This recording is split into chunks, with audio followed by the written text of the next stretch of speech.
Golden State Media Concepts Baseball Podcast. We cover everything Major League, from spring training to the World Series. We've got your favorite club covered, from New York to Boston to LA. This is the Golden State Media Concepts Baseball Podcast.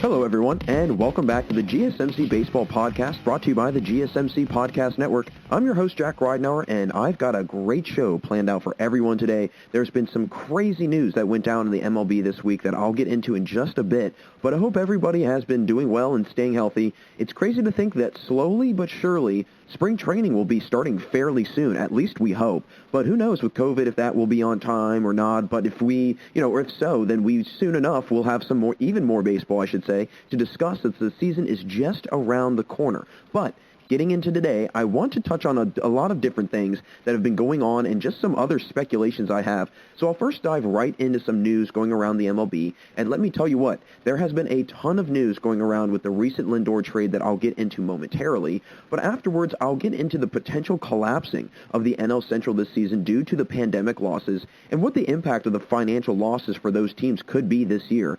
And as we move out of that conversation, I'll discuss which players we expect to have bounce-back years this year after sluggish seasons this past summer, and then make sure you stick around and stay right here with me for the final few minutes of the show as I'll discuss some teams in baseball that could be going through a rebuild phase over the next few seasons, and honestly, might be going through one sooner rather than later. So, again, a really good show, a lot of different things going on because there's been some major news. And I want to dive right into this news-filled segment because this comes just days ago. Again, very recently, and the New York Mets have made a huge move by trading for Cleveland Indians shortstop Francisco Lindor, and let me tell you what, this is a huge game-changing move by the Mets. I mean, without question. The deal was a really good deal, I think, for both teams. Cleveland got some prospects. The Mets got some solid pieces to work with, obviously, with Lindor, and then they also got Carlos Carrasco. But the Indians wound up getting infielder Ahmad Rosario, who a lot of the people in the Mets organization initially felt that he would kind of become their next shortstop.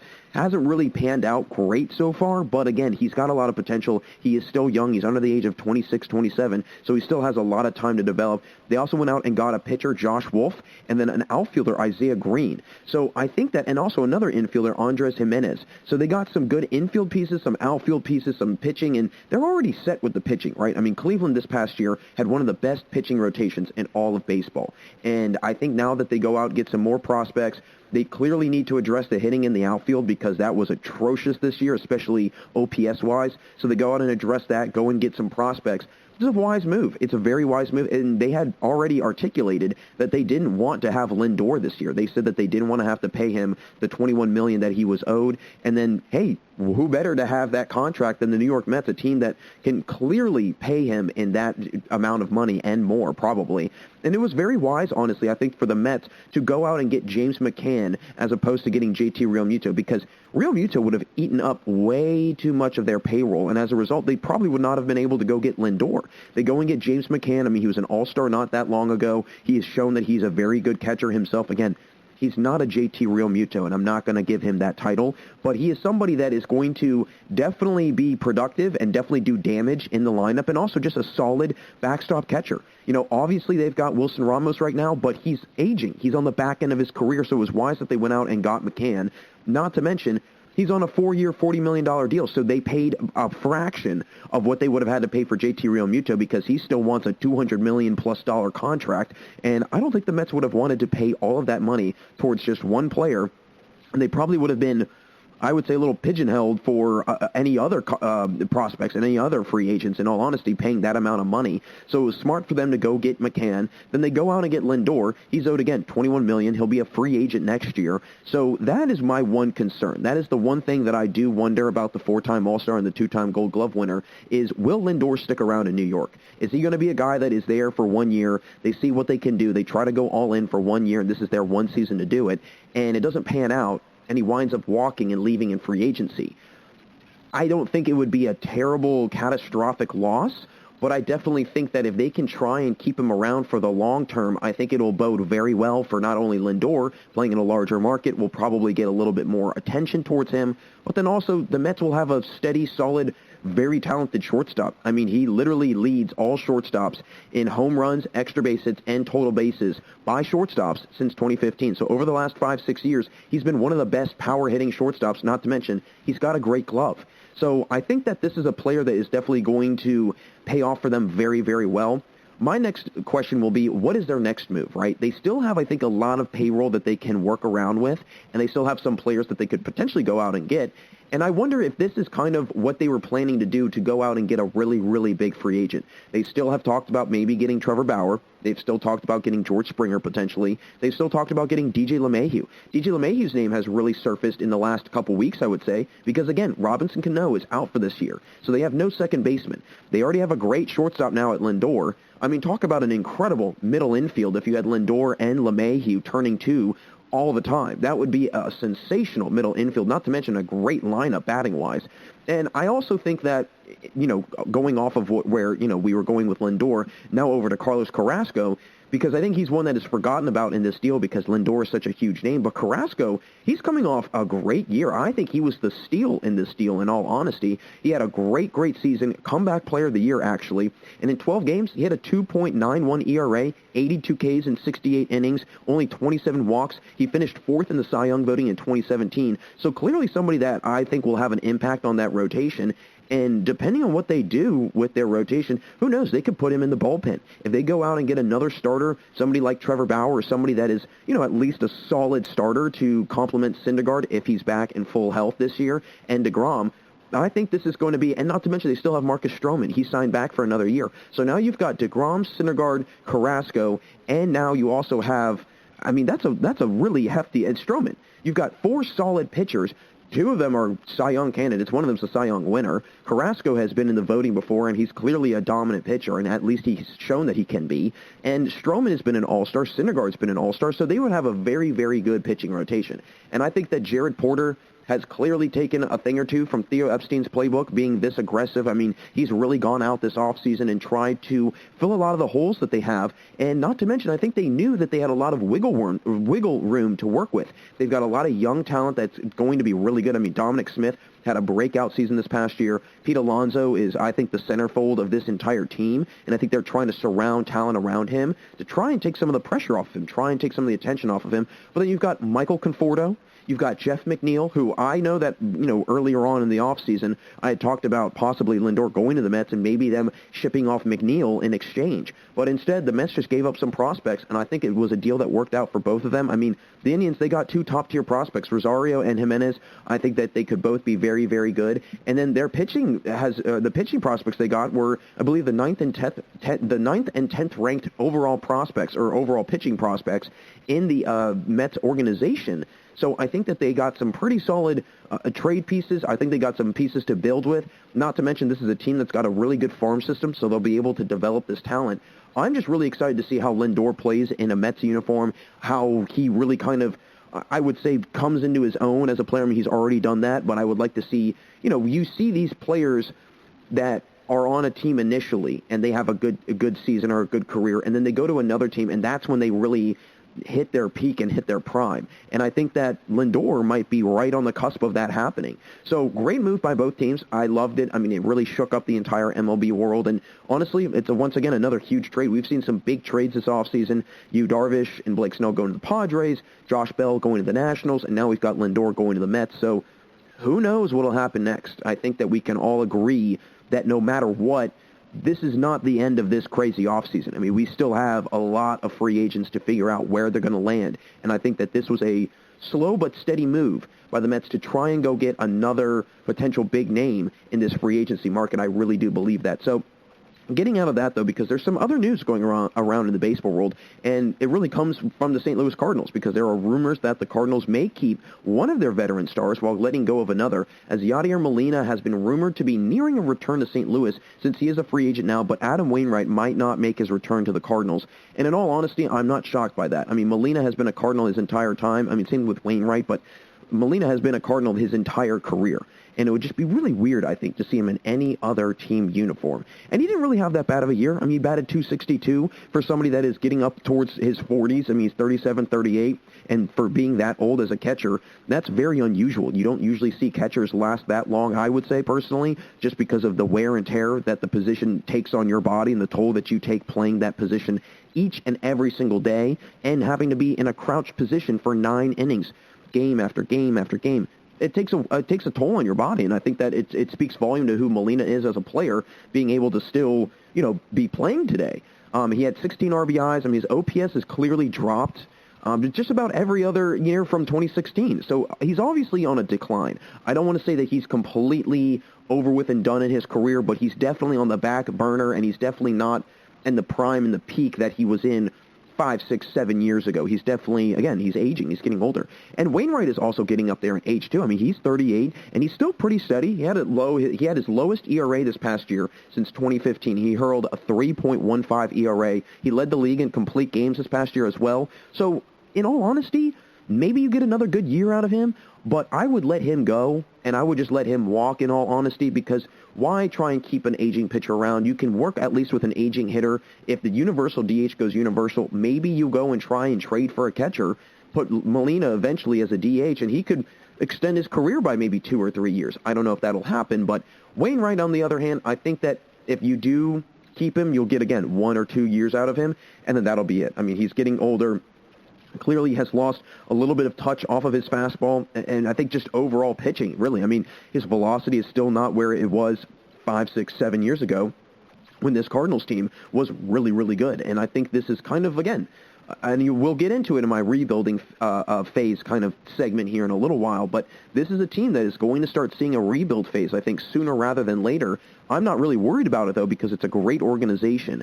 But I think that it's going to be a very different Cardinals team before we know it, and I just think that there's going to be a lot of new personnel on this team. I know Colton Wong is pretty young, and Paul DeJong, they're both under 30. I think Colton Wong's has been underwhelming in my opinion. Paul DeJong's okay. I think that they could maybe eventually move those guys if they don't have really good years the next 2 years, and then they could really start this rebuild phase. But going to be very interesting to see if Wainwright or Molina are the veterans that they stick with, or one of the two at least. So whatever's going on in St. Louis is very interesting. But there's another team that has been very heavy in the news, and a team that I could see being actually a big-time destination for some players, which is the Angels. As they have been speculations that the team wants to go after and get a good hitting catcher for this upcoming year, because it's a position that they clearly need to address. I mean, Max Stasey was good for them this year. He only played in 31 games, but he had an 886 OPS, so a small sample size, but a productive and a positive sample size. I still think that they need to go out and get somebody reliable, though, because he is coming off of a hip surgery this past year, and like I mentioned, if you have hip surgery as a catcher, I think anybody out there that at least has played or used to play or is currently playing the position, they can attest to this. And that's pretty tough to come back from, I would say, especially if you're a catcher. Now, Joe Maddon is a very interesting piece in all of this because of his ties to the Chicago Cubs. Now, Maddon has connections with Wilson Contreras, who could potentially be a player that could be on the move for the Cubs, because that has been a big talking point in the Chicago organization. Who are they going to move? They've already moved Yu Darvish. They've already non-tendered Kyle Schwarber, and so I think we're going to start seeing guys like Contreras. Baez is going to be a free agent before we know it.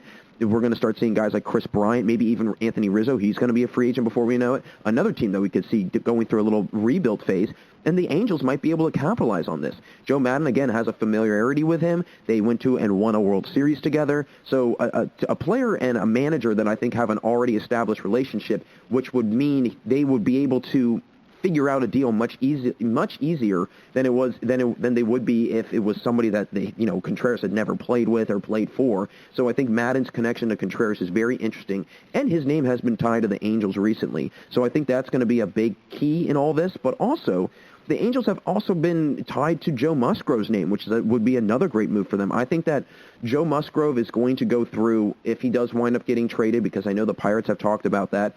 If he does if they do wind up moving him, and if they do wind up trading him, I think he's going to have the effect that Garrett Cole had at one point or another, Austin Meadows, all of these players that the Pirates had then go off to bigger and better things, and they continue to have very successful careers. So I think that Musgrove is going to fall underneath that category as well.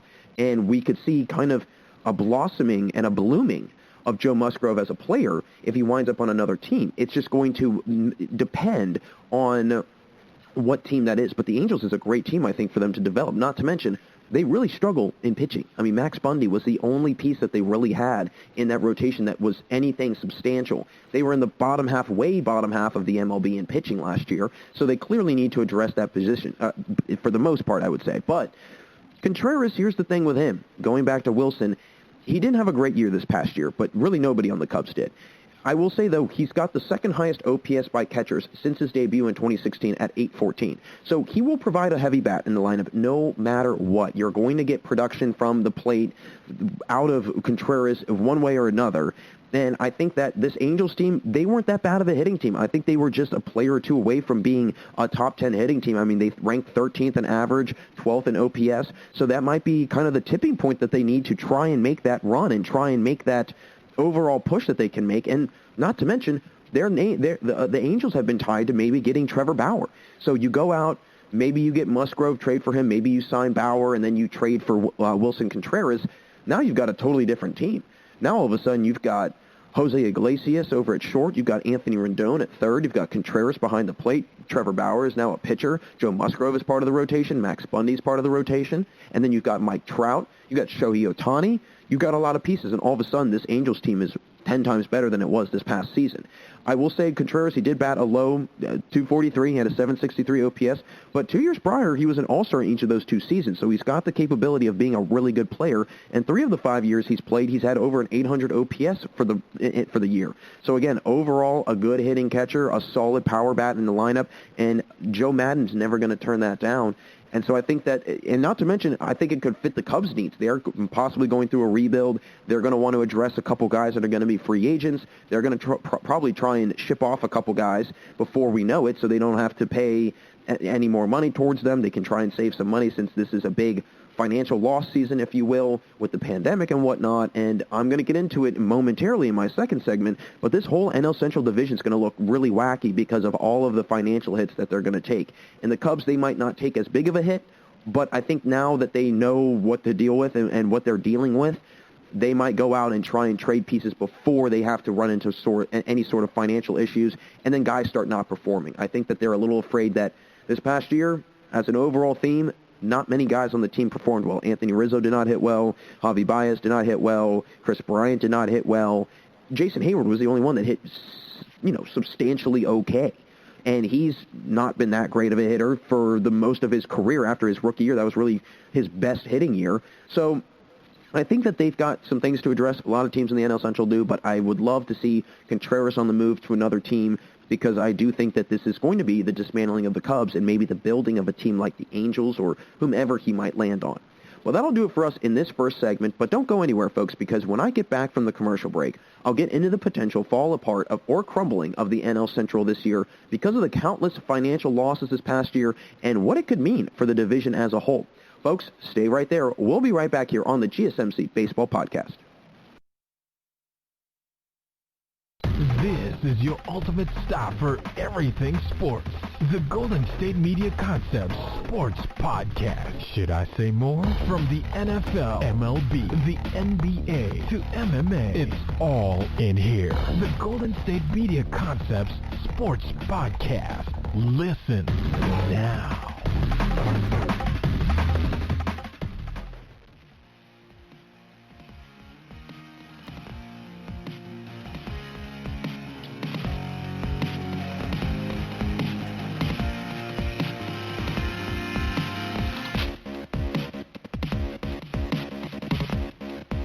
Welcome back to the GSMC Baseball Podcast. Jack Ridenour with you all. And in our first segment, I got into the latest news going around the league and really highlighted this recent trade between the Indians and the Mets that happened over the week. But be sure to stick around for the last segment today, as I'll get into discussing which teams could be seeing the biggest rebuild phases over the next few years. I want to now dive into this segment, getting into what the future really holds for the NL Central as a whole, as a lot of people fear that they could have some catastrophic outcome financially because of the pandemic losses. So I was reading this article the other day in The Athletic. Great publication. If anybody out there is not subscribed to it, I would highly subscribe to it or highly recommend subscribing to it because it is a great publication. But it was a very interesting article, and it talked about how the NL Central, it's a league where, or a division, I should say, that not a lot of, it's not like a major market area, right? The biggest market, I would say, out of all of the teams that are in the NL Central, it's clearly Chicago. But it's very small. I mean, you've got the Pirates in Pittsburgh, not a very big market. Cincinnati Reds, not a big market. Milwaukee Brewers, not a big market. And St. Louis, in all honesty, is not a huge market. It's just because the team has been so good, I think, that they get this rap or this reputation that they are a larger market team, but they're really not. I mean, they're not a huge market team. What I found very interesting while reading the article was the amount of non-tendered players that came out of the NL Central. Out of all the teams in the NL Central, so the 5 teams, Reds, Pirates, Brewers, Cubs, Cardinals. Reds, Pirates, Brewers, Cubs, Cardinals. Out of the 5 teams there, they non-tendered a total of 16 players between the 5 teams. So 16 guys out of those 5 teams were all, in a combination, were all non-tendered. Between the NL and AL East combined for a total of only 13 non-tendered teams. So out of 10 teams, out of those 2 divisions, 8 to 10 teams we'll say, only 13 players were non-tendered out of those 8 to 10 teams. So there was 3 less players non-tendered from 5, 6, 7 more teams, as opposed to the NL Central where 3 more players were non-tendered from 5 less teams. So the percentage is much higher of the players that were getting dropped and let go from these NL Central teams. One of them being Kyle Schwarber. I mean, he was a big name to get non-tendered when this all happened. Reds have also talked about trading Luis Castillo and Sonny Gray. They've already let Raisel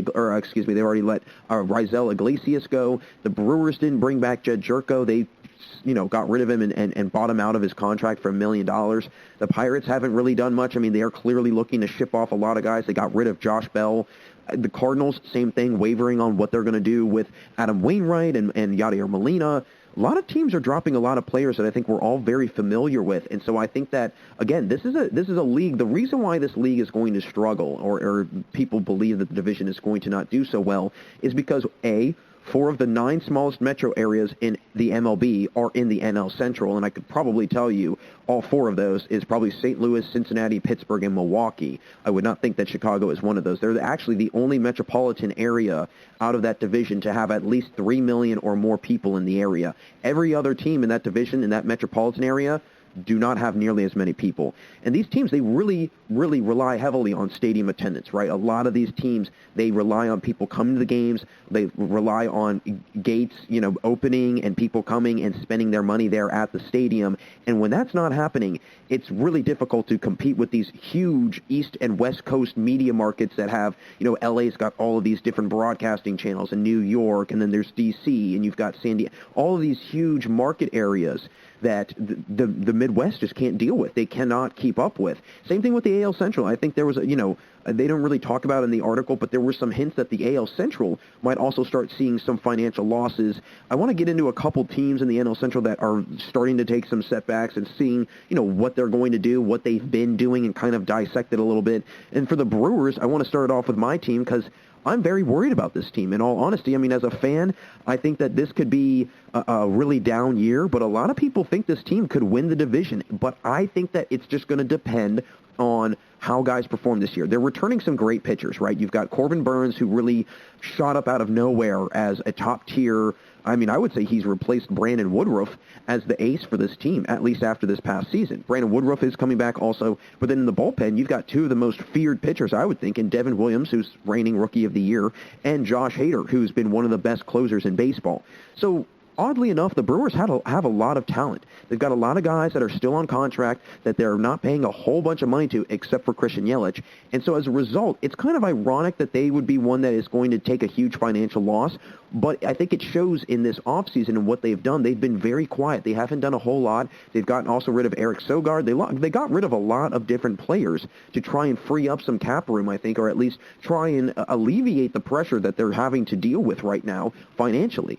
And I think that if Keston Hiura and Christian Yelich can come back to having great years, then this could be a totally different conversation. Both of them were very, very bad. And I think that if Yelich, he could leave after his contract is up eventually. That is quite some time from now. But I think that another aspect that they have to probably take into consideration is how much money they're paying not only Yelich, but also Lorenzo Cain. That's somebody that I think a lot of us forget about because he wound up opting out of the season midway through. And who knows if he's going to be coming back next year? Who knows if he's going to decide to play depending on what's going on with COVID? And Yelich is owed $14 million this year, and Cain is owed $17 million this year. So in the hope that Cain can come back in the midst of this pandemic, they wouldn't be taking that huge of a financial loss. Obviously, they're not going to pay him if he's not playing, but there is still compensation in some way or another. But I think that regardless, this Brewers team is going to take a hit.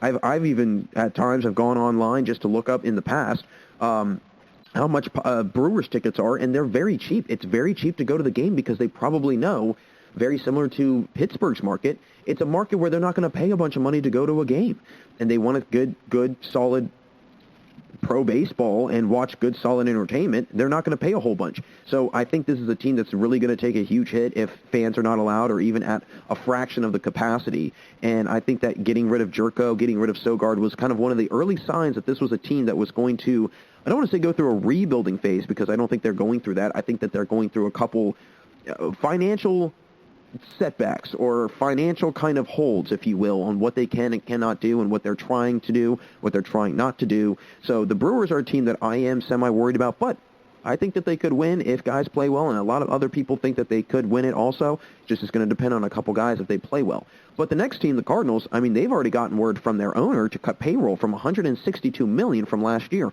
which was actually a franchise high. So you can already tell that the 1 year that it was the highest, it is going right back down. And they're paying a couple guys a wild amount of money. I mean, Matt Carpenter, he's earning $18.5 million this year. Paul Goldschmidt making $26 million. You might start seeing some of these guys, off the team in the next few years. In all honesty, I know Goldschmidt's contract is up, I think, in the middle of the 2020s, around 2024, 2025. But Matt Carpenter, he's getting into his mid-30s, already there. Has not been, he's been still pretty steady for the most part. But, that's one guy that I think that they pay a little bit too much money to. Yadier Molina, he might get re-signed, but for how much? And if it's a contract that's not worth his time, they could see him leaving too, in all honesty. I know that a lot of the reports and speculations are that he's going to re-sign with them and not Adam Wainwright, but regardless, either one of them signing, I think, could detrimentally affect the financial aspect of this because they're going to have to pay money to aging stars that aren't going to maybe produce at the level that they once did. And so it could be money that they're losing, in all honesty. And I don't think anybody in the Cardinals organization has really discussed having any sort of moves being made or really trying to make any sort of adjustments, even though they've talked about losing some of these players. They finished 27th in slugging percentage. So you can clearly tell that this is a team that is struggling, and they struggled this past year. The entire division was weak. And the Cubs were the only sub or above 500 team, if I'm not mistaken, that played this past year in the playoffs out of the NL Central because there was 3 or 4 teams that made it. But, the other 3 limped their way into the playoffs. So, in all, I think the Cardinals, they're going to see a big-time setback, and this is going to be a team in the division that I think that is going to see one of the biggest setbacks because of how good they've been in the past. And they're clearly a shell of their old selves. There's no question about it. They don't have Albert Pujols anymore. Yadier Molina is not who he once was. Same with Adam Wainwright.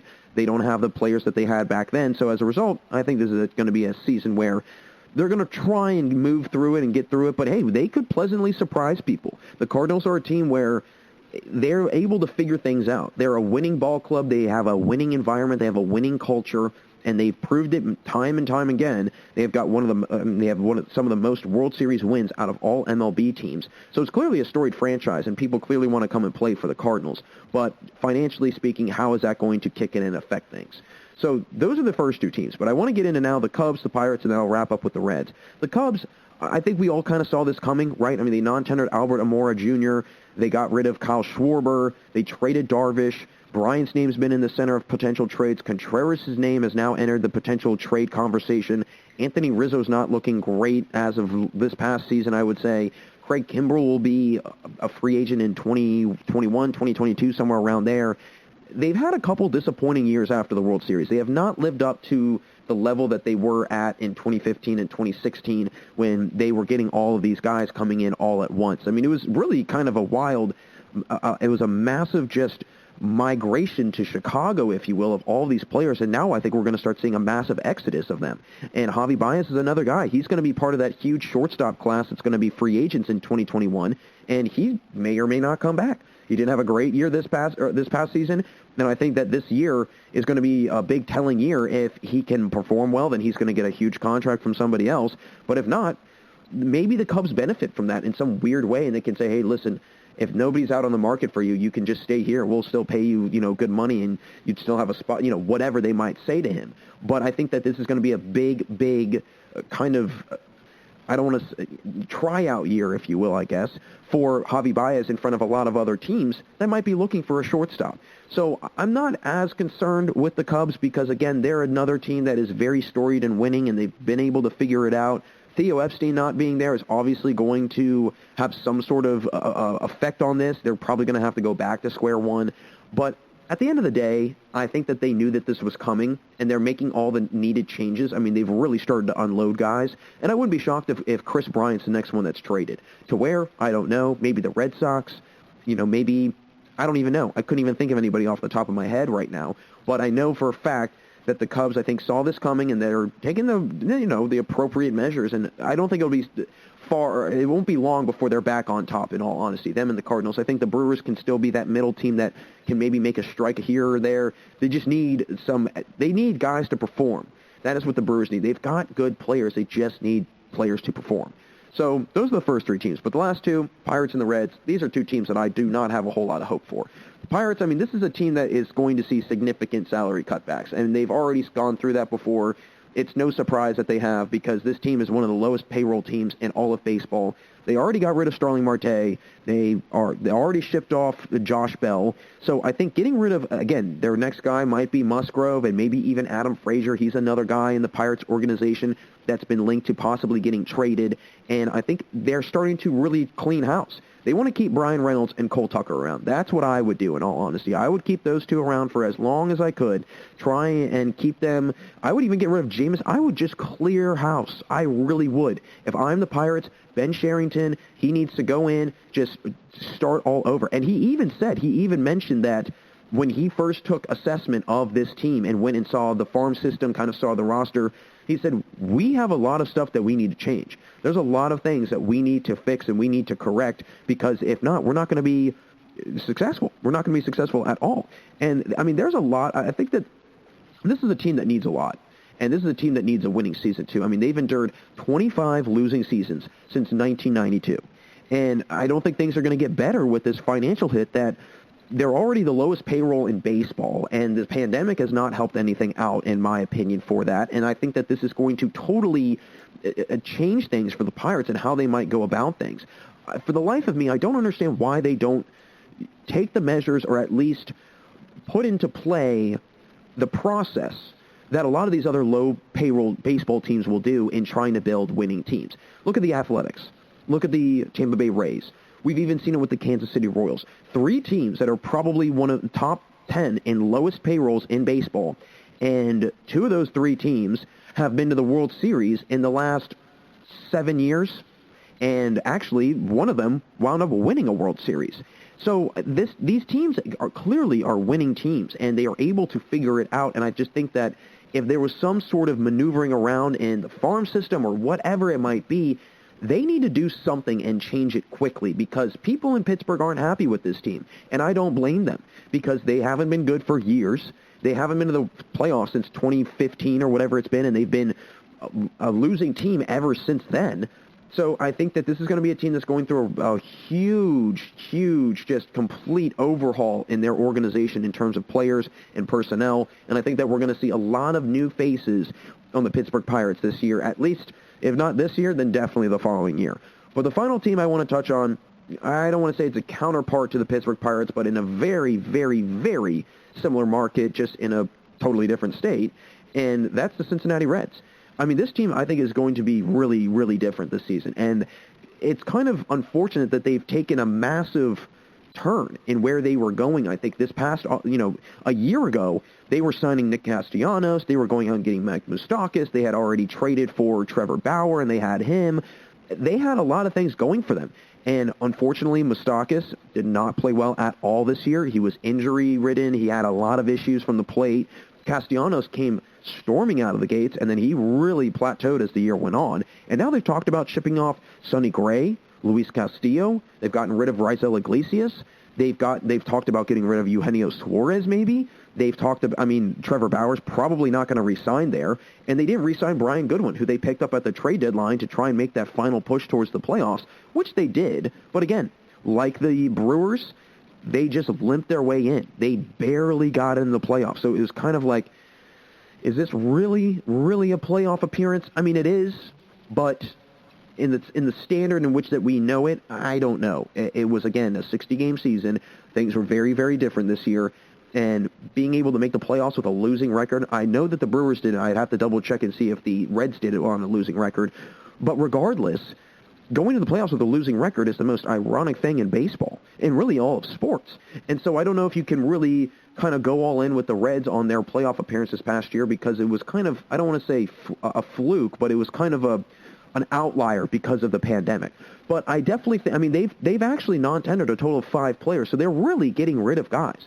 And I think that they're in some of the biggest trouble in the NL Central because, again, this is a team that, the market overall in Cincinnati for sports isn't great, right? The Bengals aren't good. The Reds aren't good. They've got college teams there, and that's about it. It's not like in Pittsburgh where at least you've got the Penguins and you've got the Steelers, or maybe in Milwaukee you've got the Bucks and you've got the Green Bay Packers up a little bit more north. In St. Louis, you've got the Blues, who are not too far removed from a Stanley Cup championship, and Kansas City Chiefs aren't that far away, and the Kansas City Royals aren't that far away from St. Louis.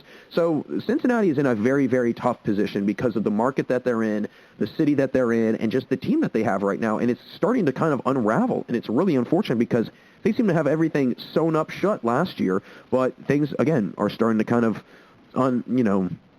untie and are starting to come undone, unfortunately, for Cincinnati. But overall, for this NL Central, a lot of scary things to look at because they're going to get a financial hit, they're going to take a financial hit, and it's just really a matter of when can they get back to somewhat of a normalcy, and then if so, how having fans back in the stands might start to change things for these teams, and if they can start making some money back. And, maybe in a couple of years we see a big turnaround in the NL Central because they took this hit.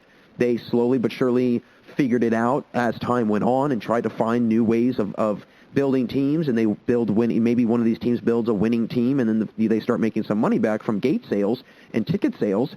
And then all of a sudden, in a couple of years, the NL Central is one of the better divisions, and we're all talking about it. So hopefully that's what happens, but until then, I don't see that happening because they are going through a huge, huge overhaul in that whole entire division.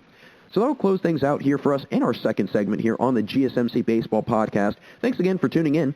After the commercial, I'll get into which players I'm expecting to see a big turnaround from their otherwise tough 2020 season. But folks, it's been a lot of fun so far, but we've got a lot more to go, so don't change that channel. We'll be right back here on the GSMC Baseball Podcast. Tired of searching the vast jungle of podcasts? Now listen close and hear this out. There's a podcast network that covers just about everything that you've been searching. Hey! The Golden State Media Concepts Podcast Network is here. Nothing less than a podcast bliss with endless hours of podcast coverage. From news, sports, music, fashion, cooking, entertainment, fantasy, football, and so much more. So stop lurking around and go straight out to the Golden State Media Concepts Podcast Network. Guaranteed to fill that podcast itch. Whatever it may be, visit us at www.gsmcpodcast.com. Follow us on Facebook and Twitter, and download us on iTunes, SoundCloud, and Google Play.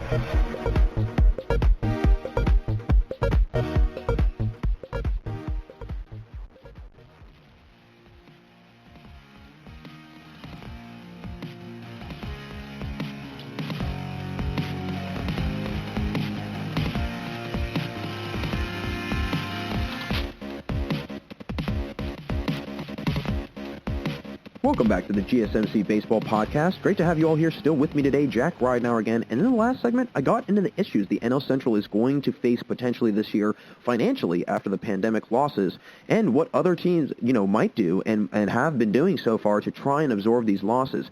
But I want to now get into some players that I'm expecting a big turnaround from, for next year at least, after their poor 2020 season, because there was a lot of guys that I think we can all agree had really, really bad years, some that are big-time superstars, some that were starting to become superstars and then had a big-time setback. So I'm only going to touch on a couple guys, and I want to first get into, again, some obvious names, some probably not so obvious names.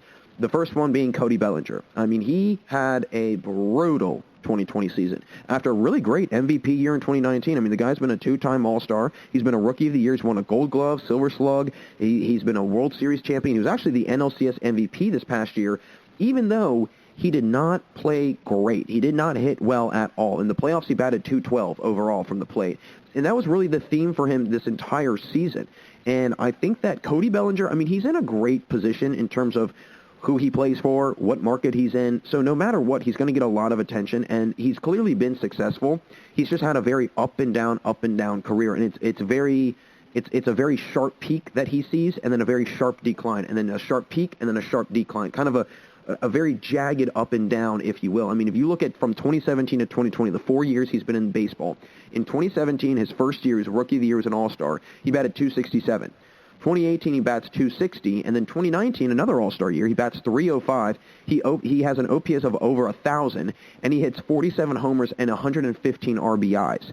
Then in 2020, major drop-off. Career lows in batting average at .239, career low in OPS in .789, and it was his career low in OPS plus with 113, whereas the 3 years prior, it was 120 or higher in each of the 3 seasons.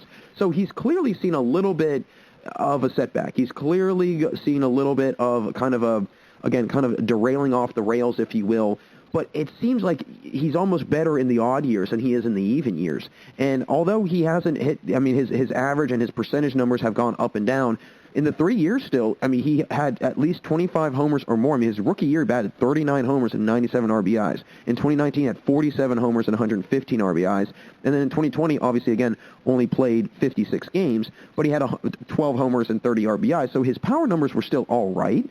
But in terms of his overall production, it was way down, way down. And I'm looking to see him make a big bounce back year. I really am. Again, if we're following this trend of how Cody Bellinger performs in odd years, he's due for a good year. He's due for having a really, really good season. I mean, he was first in the NL in a WAR at a 9.1 WAR. I mean, that's a staggeringly high WAR. They say that if you're 8 and above, you're MVP, and again, he was 8 and above, so that's why he won the MVP.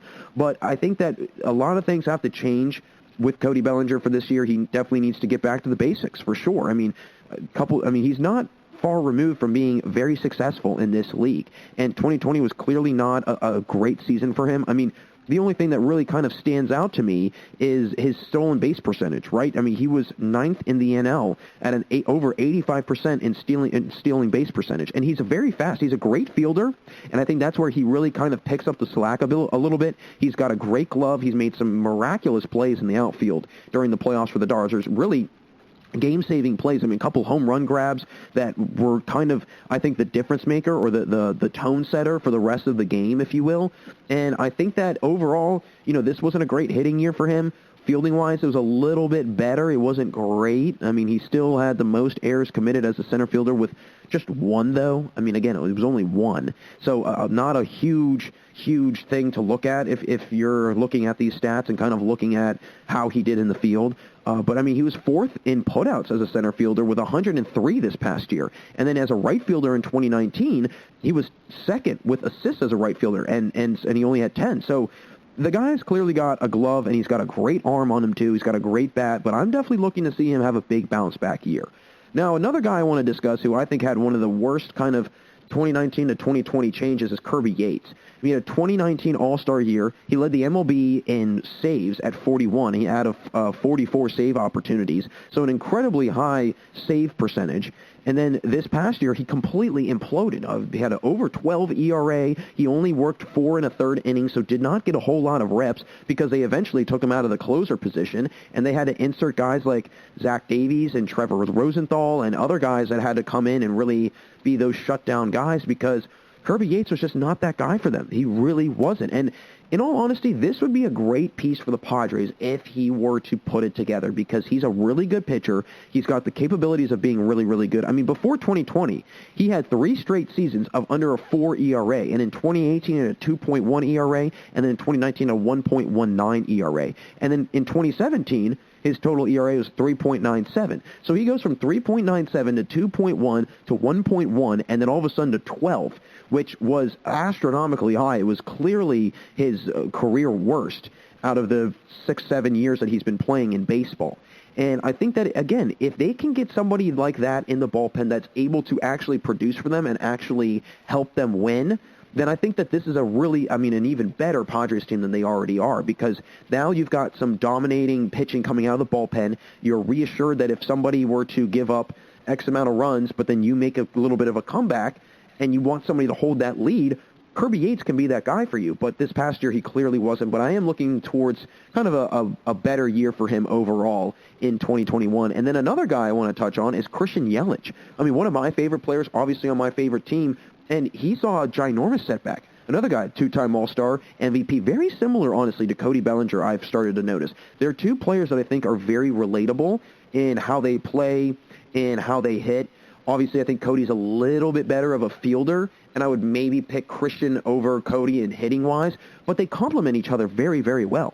You know, I mean, Christian Yelich is a 3-time Silver Slugger. He's a 2-time batting champion. Like I mentioned, MVP, a Gold Glove winner, so he does have good fielding abilities. And he's played in the MLB for 8 years, and he's only 28, and he's starting to see, I think, just the tipping point of where he can go. And this past year was not a good season for him. Batted .205. He had an OPS of .786, slugged .430, compared from 2019 where he slugged .671, which led the entire MLB, and then 2018 he led the entire NL in slugging percentage at .598. And then he had those 2 seasons, he had over 1,000 OPS. He actually had over an 1,100 OPS in 2019, 2 back-to-back All-Star years for him. And he clearly can put up productive numbers. He's had 2 straight years from 2018 to 2019 of 30-plus homers and 90-plus RBIs. And in 2016, he also had over 90 RBIs. He had 98 with the Marlins. So this has been a long time coming for Christian Yelich. I mean, if you look at the trend of his numbers, it's been pretty consistent. This is clearly the outlier. Going from 2013, his batting average has gone anywhere from 288 to 282, and then back up to 326 and 329.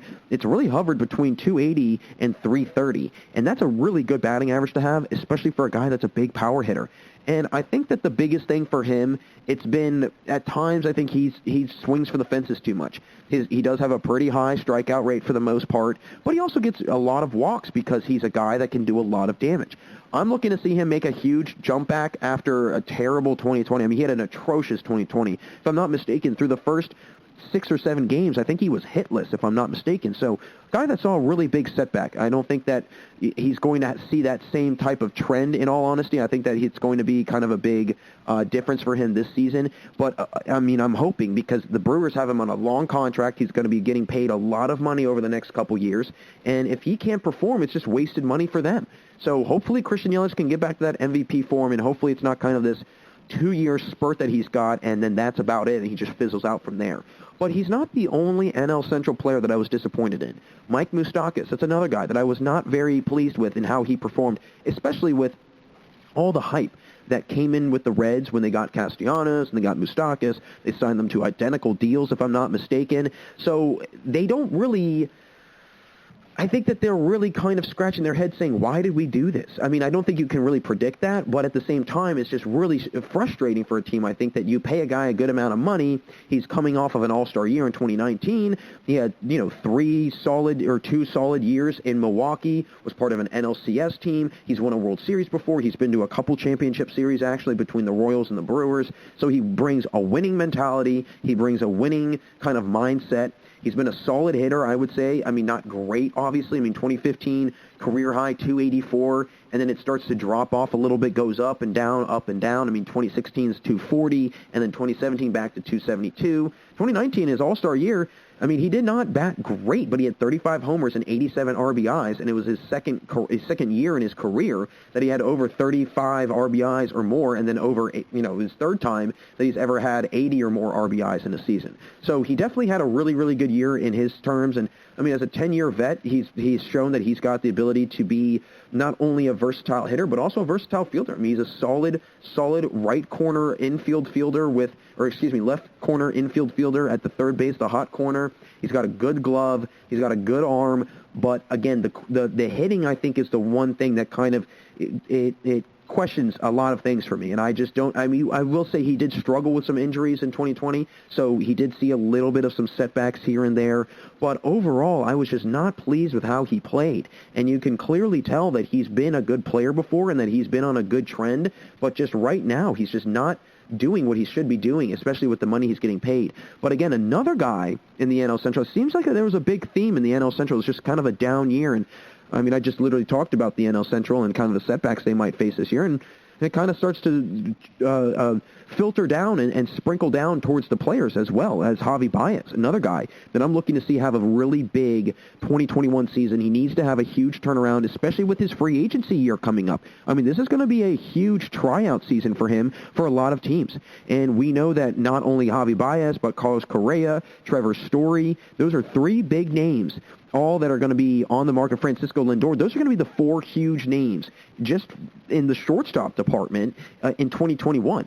And so Javi Baez did not set himself up well this past year for 2021 in the offseason because he did not play well at all. He batted a career low, his second career low, 203.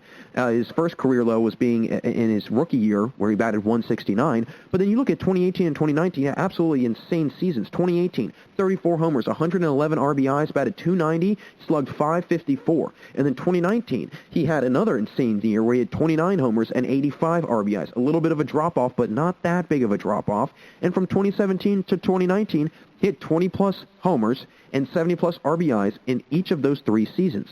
Two-time All-Star, guy that's been a good glove over at the shortstop for them as well. He's been a Gold Glover. He's been a Silver Sluggers, won the NLCS MVP. He's won a World Series. So the guy can clearly, I mean, he finished a runner-up in the MVP in 2018. The guy's got ability. He's an MVP caliber player without question. And in 2018, he had a career high in OPS in 881, had a career high in OPS plus at 129. So he clearly can do damage at the plate. And I think that this was an overall theme for the Cubs this year that they just really, really struggled. And again, it trickled down to everybody on the team. And so I think that if you look at how he's played overall in his career and you look at the trend that he's been kind of seeing in his career, I mean, if you look at before 2018, before his rookie or before his first All-Star year, in 2016, he had 14 homers and 59 RBIs. Then in 2017, he had 23 homers and 75 RBIs. And then he explodes in 2018 for 34 homers and 111 RBIs. So he's a guy that's clearly steadily improving each and every year. He also brings a winning mentality. I'm just going to be curious to see how he plays this year and whether or not his level of play has any sort of effect on his position in the free agency market this upcoming offseason. Again, this is very well down the road, but you have to think about it. He could very well be somebody that we could see on the move, and he could be in a totally different uniform in a year from now, and it's going to look really, really weird, but that's going to depend on how he plays this year. I could also see him getting re-signed by the Cubs. If he does not perform well, they kind of say, hey, listen, you're not really hot on the market right now. You should probably just stay here with us, and we'll sign you to a contract that we see as something that really helps us out, and we'll kind of go from there. And who knows, maybe that'll light a fire underneath him, and he'll get back to his MVP caliber self. But until then, I have not been very pleased with Javi Baez because I think he's a very good player. He's one of the more dangerous shortstop hitters in baseball. And until I see anything different, I'm not going to be totally sold on him. But I will say, I am looking to see a better 2021 season out of him. Now, the last guy that I thought saw a horrendous drop-off was Matt Olson. I mean, the guy literally had, if I'm not mistaken, somebody would have to fact-check me on this, but I think he had the worst batting average in the entire MLB out of all qualifying hitters. And I think the qualifying hitter mark is you have to have at least 100 plate appearances or something like that. So the guy batted 195. Didn't even bat 200. And you look at the years before that, batted 259, but he had 24 homers and 45 RBIs in 2017. Then in 2018, he batted 247, dropped down a little bit, but he went up in home runs and RBIs from 24 to 29, and then RBIs from 45 to 84, so doubled his RBI number. And then in 2019, 36 homers, 91 RBIs, 267 batting average, an 896 OPS, and a 139 OPS plus. He finished, again, 21st in the MVP voting, but he's won 2 Gold Gloves. He finished 4th in the Rookie of the Year voting in 2017. So, and not to mention, what I really like about him is his durability. You know, he has not missed a whole lot of action in his career. In 2018, he led the entire MLB in games played at he played every single game. And then this past year, the same thing. He led the AL in games played at all 60. He played literally every single game. So he's got a great bat on him, and he's got an even better glove. And I think he's somebody that the A's are really happy that they have, because I think they know they can keep him for a lower amount of money. He has the potential to be really, really good, but I don't know if he'll necessarily be kind of where Javi Baez or Christian Yelich or Cody Bellinger are. I don't think he'll get to that MVP caliber player where he's top 10 in the MVP and not top 25. And again, that's a huge difference from being top 25 to top 10. So I think that he's a perfect fit for them. They've got a lot of young talent. They've got a lot of talent that they have developed over time. And I think that if you start to see kind of a slow progression of his abilities again, then this could be a guy that is kind of a lifelong A's guy, and I could see him being in an A's uniform for a long time, because, again, you can get him for a low bargain, and I don't see him having that wild superstar, huge season where he's like, yeah, I'm worth way more money than what I'm getting paid. I don't see him being like that. So maybe the A's have really struck gold here and have found a guy that they can have for the foreseeable future. But there's a lot of guys that, honestly, I was not impressed with in 2020 after really good 2019s, and I'm looking to see them get back to their normal selves. You know, Jose Altuve had a horrendous 2020. He's another guy that kind of comes to mind. He had a great playoff, though. He played way better in the playoffs. But there was a lot of guys that I just was not impressed with. So 2021, I think, is going to bring a lot of new things. And one of them is, I hope, just a fresh slate for a lot of these players that are coming off terrible seasons in this past summer. So that'll do for this segment, folks. Thanks again for sticking around. Stay right there, though, because we'll be right back after this commercial break for the final segment today, where I will get into discussing which teams are going through a rebuild phase over the next few years and which teams have already started the process of rebuilding. Don't go anywhere, everyone, because we've got one last segment here on the GSMC Baseball Podcast. Want to know the latest in soccer? Then listen to the Golden State Media Concepts Soccer Podcast. From MLS, the World Cup, and the Premier League, we've got you covered. The latest updates, the hottest matches, and news on the league's top players. It's the Golden State Media Concepts Soccer Podcast. David Beckham scores the goal to take England all the way to the World Cup final. Listen now.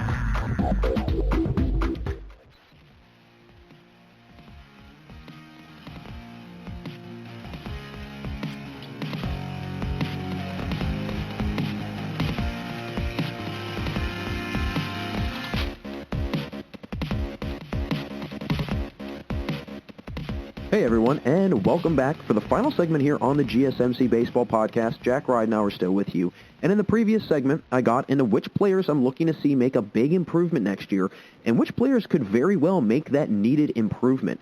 I want to wrap up today's show discussing a little bit about rebuilding and which teams I think are going to start going through a rebuild phase and which teams have probably already started that process, in all honesty. Some of these teams I've actually already touched on during the show, but I'm going to get a little bit more in-depth on who's a free agent, who they're going to probably be letting go, and who's going to be off the team in the next couple of years, or at least maybe even sooner. First team, touched on them a lot, Cardinals. Major rebuild phase right now. I mean, they've got a lot of aging players. Matt Carpenter, Adam Wainwright, Yadier Molina. Colton Wong is getting up there. I mean, he's 29, but he'll eventually be into 30 and 31, and then before you know it, he'll turn into kind of a Matt Carpenter, if you will. I will give Matt Carpenter this. He has been productive. He has been good at certain points in his older stages of his career. But in terms of his production level, it's nowhere near where it was during his prime. And in all honesty, they only had 3 players this past year under the age of 29 in the starting lineup. Guys like Molina, I mean, he's 37. Goldschmidt, I forget about Paul Goldschmidt. He's 32. Matt Carpenter's 34. And honestly, Matt Carpenter and Dexter Fowler are owed quite a bit of money the next couple years. They're actually owed the next most amount of money on the team after Goldschmidt. Goldschmidt's owed about $26 million for a couple years each and every every single year. He's going to be a free agent in 2025. So you think about it, 2021, 22, 23, 24, that's another 4 years of paying this guy $26 million. And in those 4 years, a lot of things can change. Fowler's going to be a free agent in 2022, so you know that the outfield position is going to start freeing up a little bit. Tyler O'Neill, I don't think he's going to be enough for them to make a push and being a really good team. And I think that they might shop him around. Maybe they trade him. Who knows? But he's going to be a free agent soon enough. And I think it's a team that's also been very quiet during the offseason. I think we all knew that. I know that they had talked about their payroll getting cut down from $162 million last year, so they clearly don't want to do nearly as much spending as they've done in the past. And they've talked about letting Wainwright go, and I think that they should. And in all honesty, I know they've talked about Molina going, but why not just let him go too? I know it'll look really weird, him being in another uniform and him playing for a totally different team, but in all honesty, I think that's what's needed. I mean, if you want to do a full rebuild phase, go through the entire steps, go through everything, and really try and weed out all of the guys that you don't think are going to be nearly as productive as they once were. And I think that this is a team that I'm not really worried about, because they're a winning team. They're a team that's very good at building winning teams. I've mentioned this before, that I kind of compare it, kind of a little cross-sport reference. They're very similar to the San Antonio Spurs. They've had a lot of star power players, but it's never somebody that is the best player in baseball, right? I mean, it's never, oh my gosh, he's maybe one of the best players at that position, but not necessarily, he's the best player or whatever. But they've been really good. I will say, though, back in the 2000s, they had Albert Pujols, and he was the best player in baseball for a time of period. So I guess you can say that's a little bit, I don't want to say inaccurate, but not as obvious maybe as, say, a team like the Spurs, who have had, whatever. What I'm trying to get at is this. I'm not really worried about this team in a rebuild phase. They know how to win ball games. They know how to build winning teams. They come from a very good, storied organization. I mean, this is an organization that's got some of the most World Series wins out of all the teams in baseball. So they clearly know what they're doing. They clearly have done it before, and I think that they can go through this phase and get right out of it in a kind of a quick and fast, efficient way, and right back to their winning ways.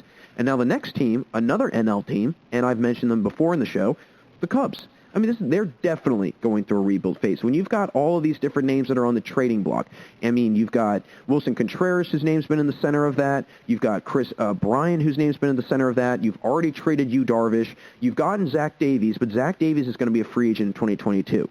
Javi Baez, he'll be a free agent in 2021, 2022. Anthony Rizzo, the same thing. The only guy that's really going to be sticking around for a while is Jason Hayward, and he's owed over $20 million until 2024. So they're paying that guy quite a bit of money for being kind of on the back end of his career. I'd say, although he's had last year or two has been okay for him, he's nowhere near where he was with the Cardinals, and he's still a really good fielder, but hitting-wise, I mean, that's the names that I just mentioned, that's the bulk of their hitting. Not to mention they already non-tendered Kyle Schwarber a long time ago, and Craig Kimbrell, who's their closer, one of their main bullpen threats, he's going to be a free agent in 2023. So a lot of guys are going to be making their way out of Chicago. I think Theo Epstein leaving was kind of the beginning to the end of this team, and I think that this is going to be the start of their rebuild. I mean, Theo Epstein did a sensational job at building this team up. They won a World Series. They broke the longest streak of not winning a major professional sports championship in major professional sports in North America ever. 108 years, and they finally snapped it. And I think that there's a lot of things that they need to kind of go through and try and fix. And, obviously you've got guys like Kyle Hendricks, who does pitch well. He's a good pitcher. Zach Davies, the same thing. But I don't think that they can really rely on just straight pitching to try and get them through the next 2 or 3 years. I think that they, in my opinion, they should start trading some guys. I think they really should. I think they should start going out, getting some pieces, making some trades, switching some things around, and trying to minimize the amount of time that they have to go through this rebuild phase, because no team wants to be rebuilding for 10 years. And I think that this is kind of like the Pirates. This is a team that, I mean, the Pirates, I don't even know if they've been rebuilding per se, but they're going to start going through that probably fairly soon. But the Cubs, they've already started to do that, I think. And this is going to be a struggling division, so maybe they can capitalize on a couple other teams struggling one year, and they can benefit from having a really good season during a rebuild year. But I definitely think that the Chicago Cubs are going to be going through a major rebuild. They've got a lot of guys that they're going to probably be getting rid of. And in all honesty, I wouldn't be shocked if Contreras or Bryant are the next guys to be gone out of Chicago. I don't know who will go first, But Chris Bryant's name has floated around much longer in the trade rumors than Contreras, but I think Contreras has, I don't want to say a higher value because Chris Bryant's very good too, but Contreras is a great catcher, and so it's going to be harder, far and few between will you find a catcher like Wilson Contreras. So I think that Contreras might be on the back end of that kind of idea of trading, but I think Chris Bryant is definitely in their forefront of mind trying to say, hey, where can we ship you off to? Where can, and maybe get some prospects, maybe get some pieces for the future and worry about rebuilding for the next couple years. Now, another team I want to get into, also in the Central, but in the AL Central, Kansas City Royals. And honestly, this is a team that I think has started to put their rebuild into motion. I mean, they've started to go out and made little splashes here and there, but out of those little splashes, there's a ton of ripples regardless, so they're making a lot of noise. They did sign a couple guys to 1 to 2 year deals, but if they can extend somebody like Carlos Santana, who's on a 2-year deal right now, and then maybe go out and get somebody even better next year and try and re-sign somebody or try and go out and pick somebody up during the free agency market, I think we're going to have a totally different kind of outlook on this team. Really, I think this Royals team could be back. I don't want to say back to where they were in the middle of the 2010s because that's going to be really hard for them to do, and I think they still have a lot to go until they get to that point. But they've made small moves. Greg Holland, now he's going to be a free agent in 2022, but they re-signed him. Same thing with Salvador Perez. That's going to be, I think, their next big project. How are they going to replace Salvador Perez? Because that's a 6-time All-Star and a 5-time Gold Glove winner behind the plate for you, somebody that's been really, really good, one of the top players at his position in the last 7 or 8 years without question. And now it's kind of like, well, what do you do now? He's going to be gone. You need to find somebody to replace him, or you're going to have a huge hole behind the plate. They've got a great farm system, too, so they've got the ability to stay in-house and maybe find the next big name or the next big player to come up through their farm system and make their way to the majors. And so you could possibly, have talent to build with. So these rent-a-players, if you will, that might be, kind of a 1-year deal or a 2-year deal, it might be a way for them, okay, we're going to build our talent, but if we got these rental players and they play well and we have them on a 2-3 year deal, we can maybe trade them away for even more pieces or maybe even get a better player to then bring up these prospects with, and then they can all kind of mesh together with another really good player. But I think they're going to have to reach into their pocket a little bit, and they're going to have to spend a little bit of money, more than I think a lot of these teams on this list that I have are going to, because of just the where they're at right now. Kansas City's not a huge market for baseball. They've already made a lot of moves, and they've got a great farm system, so they can definitely change the trajectory of how things are going for them if they do make those needed adjustments. But we'll have to see. But they're definitely in a rebuild phase, but I think they've already started to make the moves that they need to make.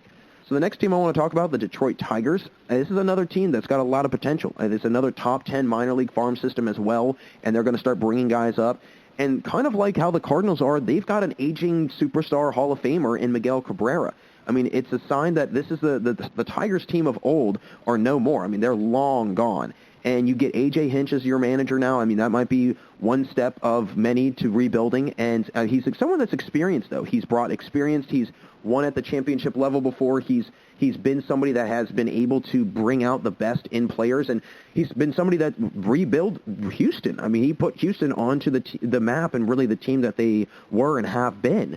Now, obviously, you have speculations. Were they cheating? Were they doing this? Were they doing that? Who knows? But at the end of the day, A.J. Hinch has been around the block a couple times, and he knows what it takes to rebuild these teams.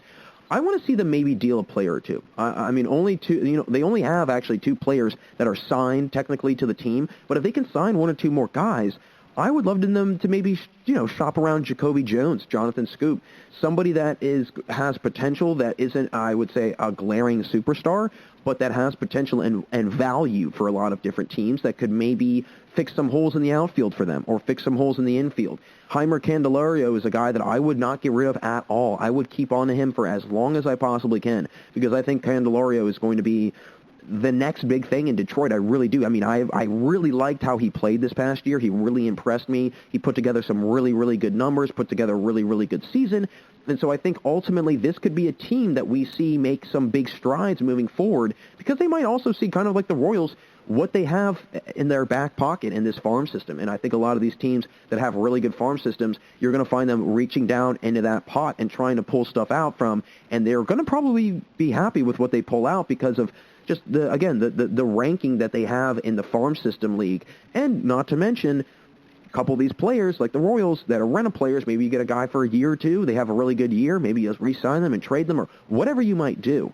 I think that if you go out and you try and get a couple guys for a couple years and then you trade one or two and they have really good seasons, then you can get even better pieces and you can bring up those prospects with them, and then you can really build a team. So I think that this Tigers team with A.J. Hinch, they're going to see a big-time switch-up, and I honestly am looking forward to it because, I mean, it's been a long time since Detroit had a good team, and it would be nice to see kind of another team get in the mix, not always the same teams getting involved, and now we should start seeing, hopefully in the next couple of years, the Tigers start to make a little bit of a move, but I could also be wrong on that. Maybe they really flounder and they really, really mess it up. But I'm only going to get into two more teams, and one of them being the Houston Astros. I think that we are witnessing the downfall of Houston right now. I mean, you've started off right now with George Springer and Michael Brantley. They're both free agents, coming off the worst year that they have had as a team, I would say, since the Altuve, Bregman, Brantley, and Correa and Springer era that they've been going through. Pitching-wise is also going to start really freeing up in their starting rotation. Zach Greinke, he'll be a free agent in 2022. Justin Verlander, coming off a season-ending injury, is going to be a free agent in 2022. And how much more value can you get out of somebody like Justin Verlander? He's been injury-ridden the last couple of years. He's had problems. Zach Greinke is getting older. He might still be able to produce, but he's going to be starting to get older here. Lance McCullers Jr., he's another free agent in 2022. Carlos Correa, another free agent who's going to be a free agent in 2022. So this could be the last hurrah for this team, and really because a lot of these players' contracts are going to be going up. The only ones that are going to be sticking around for the long time is Jose Altuve and Alex Bregman. They're on multiple-year contracts, both of them. And we've already seen the setback that has unfolded since this past season for them. 2019 to 2020 was not a good year gap or year break for them or year improvement. I mean, they saw a major decline in 2020 in their hitting numbers as a team, and it was very evident. I mean, it was very, very obvious that they were not they were a shell of their former selves. And it's a weak division, though. So I think that if, you know, because the Mariners, the Rangers, the Angels, you never know what you're going to get with them. The Rangers are another team that are trying to rebuild, I think, but they've been going through a rebuild phase forever. The Angels, kind of the same thing. They're trying to put the pieces together. And the Mariners, I think that they are way behind the eight ball. The only team that the Astros have to worry about are the Athletics. And as a result, I think that they're in a very different situation than a lot of these other teams are because they don't have nearly as many or nearly as much competition to deal with. Sure, in the AL and NL Central, you still have a lot, you know, some teams aren't as good as other teams, say in the AL East or the NL West or AL West or NL East or whatever. But you still have, I would say, a very even pool and a very competitive sample of teams in the same division. You've got a lot of teams that are all kind of even, if you will, and they're all kind of relatively the same. And it's kind of like, well, who's going to rise out of the pile of average teams? But as a result, it makes it very competitive. So I think the Astros are in a unique situation because their division is not nearly as competitive as one of these other very subpar divisions, but are very even with talent.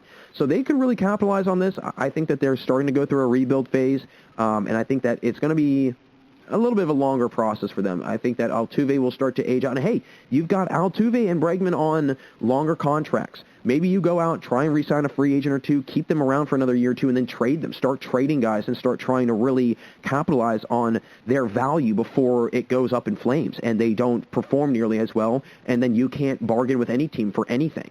So the Astros is another team I'm going to be paying very close attention to. But my final team, without question, they're going through a rebuild. I mean, it's very obvious. The most recent move, it tells all, right? And that's the Cleveland Indians. I think that they've already expressed their desire to save money this year, and they clearly took a major financial hit this offseason with the pandemic losses.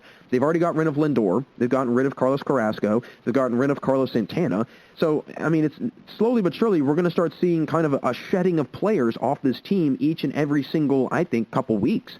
And I don't think that they're going to be going out and spending a whole lot of money. They've already gone out and gotten a lot of prospects. So that is kind of the direction that they're starting to go in. And they only have 3 people signed for next year. So they're clearly going to be spending a lot of, players, or at least sending a lot of players, I would say, to arbitration and possibly just saying, hey, we'll just let you go. We don't want you and we can't afford you either. So this is going to be a very interesting kind of future and direction that the Indians take because of what their recent moves have been and what kind of their overall outlook might be for their team, because who knows how long a lot of these teams want to rebuild for. That's another thing. And I couldn't imagine right now having to think about all that, mind you, having to deal with these pandemic losses and figuring out, okay, who can we pay, who can we not pay, how are we going to make money here, how are we going to make money there. It's probably a very, very tense and stressful process that these teams have to go through, not to mention with this virus, who knows what's going to be happening with spring training this upcoming spring. I mean, we are literally under 2.5 months from that point in time. I mean, I bet you, I don't have the date in front of me, but if I'm not mistaken, I'm sure pitchers and catchers will report to camp probably at the end of February, early March, and we are in the beginning / inching towards the middle of the month of January. So we have very, very little time before things kind of start to unfold. So this could be a very quick, kind of fast turnover for some of these teams before we get into the spring training, if we do get there, and if we are able to have a normal spring training this season, depending on what the virus does. So a lot of things to happen, a lot of things going on, but I think we're going to start seeing a lot of teams go through some rebuild phases, more than I think we would normally see. But that'll wrap it up for us here today, folks. Thank you, as always, for listening to the GSMC Baseball Podcast, brought to you by the GSMC Podcast Network. I'd like to ask that you please remember to subscribe to the show and write a nice review. That really helps us. Also, if you can, please follow us on Facebook, Twitter, and Instagram. We'd really appreciate that. Try and keep you all in the know with what's going on in this baseball crazy-filled offseason that we've got going on, because I think that we're just getting started with a lot of these names changing teams and a lot of these teams picking up new players. But folks, as always, really appreciate it. Thank you again for listening, and have a wonderful day. You've been listening to the Golden State Media Concepts Baseball Podcast, part of the Golden State Media Concepts Podcast Network. You can find this show and others like it at www.gsmcpodcast.com. Download our podcast on iTunes, Stitcher, SoundCloud, and Google Play. Just type in GSMC to find all the shows from the Golden State Media Concepts Podcast Network. From movies to music, from sports to entertainment, and even weird news. You can also follow us on Twitter and on Facebook. Thank you, and we hope you have enjoyed today's program.